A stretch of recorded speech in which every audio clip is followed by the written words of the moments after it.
Ever thought about what happens when a cyber attack strikes an organization? What's the first step? Well, this is where the importance of incident response and forensic investigations comes into play in the realm of cybersecurity. These processes are the first line of defense when an attack occurs, and they play a crucial role in mitigating the impact of cyber attacks. Incident response is all about managing and responding to security incidents swiftly and effectively, while forensic investigations involve digging deep into the cyber attack to understand its nature, scope, and to gather evidence. Together, these processes not only help in containing the cyber attack, but also aid in the recovery and future prevention of such incidents. Being prepared for such incidents is not a matter of if, but when. It's akin to having a fire drill in place. You hope you never need it, but when a fire does break out, you'll be thankful it's there.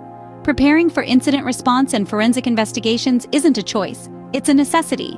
So, how does one prepare for incident response? It's not an overnight job. Indeed, the steps to ready yourself for incident response are diverse and layered, much like the cybersecurity landscape itself. Let's break it down. First things first, you need to create an incident response policy. This is your rulebook, your guide, your map. It outlines the procedures to follow when an incident occurs.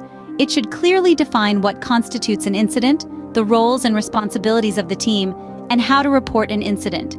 This policy becomes the backbone of your response. It's your guiding light in the chaotic dark of a cybersecurity incident. Next, assemble a dedicated response team. This isn't just any group of individuals. It's your A-team, your Avengers, if you will. They should be trained and skilled in handling cybersecurity incidents. The team should include individuals from various departments, not just IT.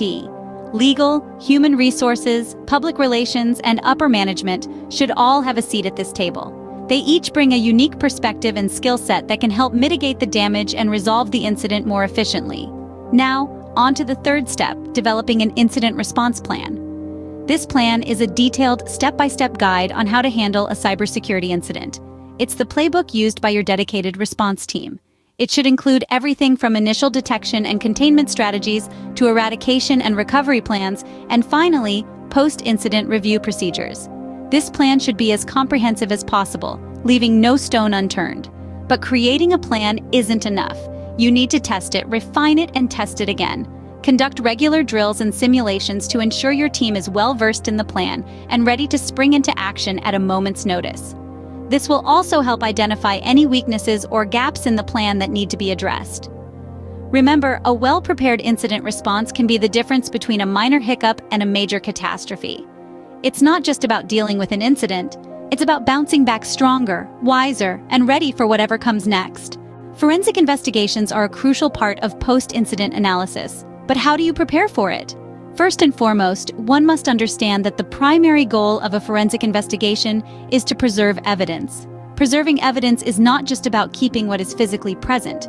It also involves safeguarding electronic data.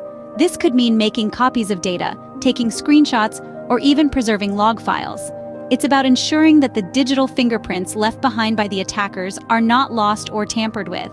Next, documenting the incident is a vital step in any forensic investigation. This means creating a detailed record of what happened, when it happened, and how it happened. It's also about recording who noticed the incident, who responded to it, and what actions they took. This documentation serves as a roadmap for the investigation, helping to trace the path of the incident and identify potential vulnerabilities that were exploited.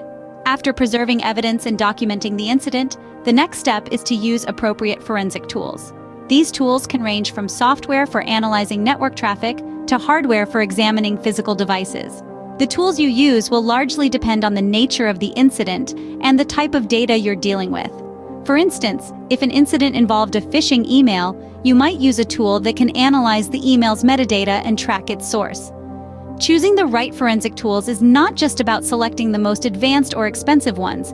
It's about finding tools that are reliable, easy to use, and compatible with your system. More importantly, it's about using tools that can provide the detailed and accurate data needed for the investigation. Remember, forensic investigations are not just about identifying the culprits behind an incident. They're about understanding the incident thoroughly, learning from it, and using those insights to strengthen your cybersecurity defenses.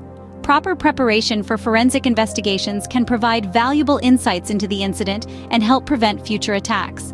So, what are the key points to remember when preparing for incident response and forensic investigations? Let's revisit the central ideas that we've discussed today. We started by emphasizing the significance of incident response and forensic investigations. These are not mere buzzwords in the sphere of cybersecurity. They are critical tools to mitigate damage, recover from attacks, and prevent future incidents. The first step in preparing for incident response is forming a dedicated response team. This team, composed of diverse skills and expertise, is your first line of defense when an incident occurs. It's important to remember that the team's effectiveness is directly proportional to its training and readiness. Regular training sessions, simulations, and drills are vital to ensure the team is always on its toes. Next, we talked about the importance of creating and testing an incident response plan. It's one thing to have a plan, but it's another to ensure it works when it counts. A well-crafted plan outlines roles, responsibilities, communication protocols, and steps to take during an incident. However, this plan is not a one-time creation. It should be regularly reviewed, tested, and updated to cater to evolving threats and business needs. Diving into the realm of forensic investigations, we highlighted the need for having the right tools. These tools help identify the origin and extent of a breach, gather evidence, and aid in the recovery process. They can range from network analysis tools to digital forensic software.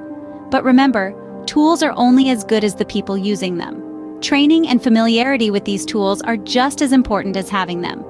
Lastly, let's not forget the value of learning from past incidents.